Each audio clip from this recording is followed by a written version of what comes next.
Bagong lahat, luma muna. Sa isang interview, nagbiro doon si Jimmy Butler na kung naglaro siya sa playoffs, pinauwi niya yung Boston kahit yung Knicks tatalunin niya. Si Coach Tom Thibodeau tinrastok pa niya. Kasunod yan ang report na ang Miami Heat magpo-focus na kay Bam Adebayo bilang bagong franchise player ng team. Pwede na kasing humingi ng $113 million na contract extension si Jimmy Butler sa loob ng 2 taon. Around $56 million kada taon yun. Si Butler din going 35 years old na sa September. Nagdi-decline na rin ang game ni Butler na lagi siyang wala at nagkakaroon na rin ng injury. Ang Miami, lagpas na sa luxury tax. Kapag lumagpas pa sila ng second apron sa free agency, hindi sila makakapag-trade para sa isang player, hindi sila pwede makapagsama ng cash sa trade or magamit yung mga trade exception na nakuha nila noong nakaraan. Lahat ng teams na lagpas na sa second apron ng tax, ganun ang mangyayari. Katulad ng Minnesota, Golden State, Clippers, Suns at Lakers. Ang Lakers konti na lang lalagpas na sa tax apron. Hindi pa nagdi-decline si LeBron ng player option at kapag kumuha siya ng mas malaking kontrata, aabuti ng LA yun na hindi rin sila makakakuha ng masyado ng player. Ang Minnesota, kaya may report na magbabawas sila ng salary next season dahil sila ang number 1 sa ngayon na may malaking tax. Dahil kay Anthony Edwards, Towns, Gobert at McDaniels, may combine agad sila ng $150 million sa 4 na players pa lang.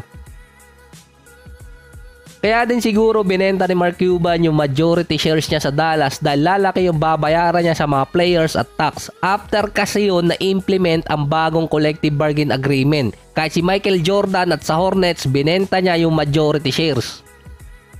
Sa Miami pa din, yung structure ng salary cap nila nasa 2 star, si Butler at si Adebayo. Meron pa silang 12 players sa offseason. Ang nagpalaki kasi ng tax nila, yung trade nila kay Terry Rozier na nakuha nila na meron $24 million per year.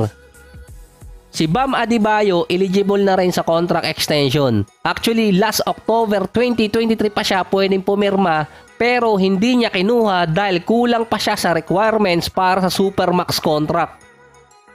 Kailangan kasi ni Adebayo na masama or malista sa All-NBA team. Nasa $245 million hanggang $300 million sa 5 taon ang pwedeng makuha ni Adebayo. Or kapag tinapos niya yung actual contract niya until 2025 na mas risky yun, pwede pa makakuha si Adebayo ng $350 million.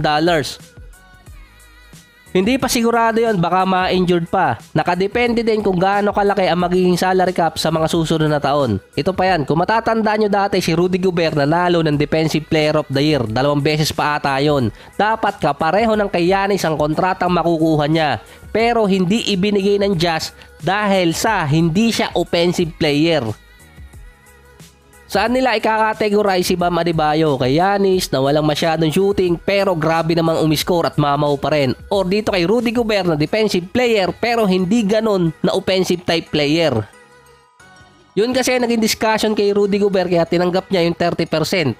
Sinabi din doon na kung hindi makakuha ng contract extension, si Jimmy Butler ay susubukan naman ng Philadelphia na makapag-trade sa Miami para makuha si Butler. Meron pa kasi ang Sixers na salary cap sa offseason. Meron silang $58 million na practical cap at nasa $110 million na cap space na below sa luxury tax.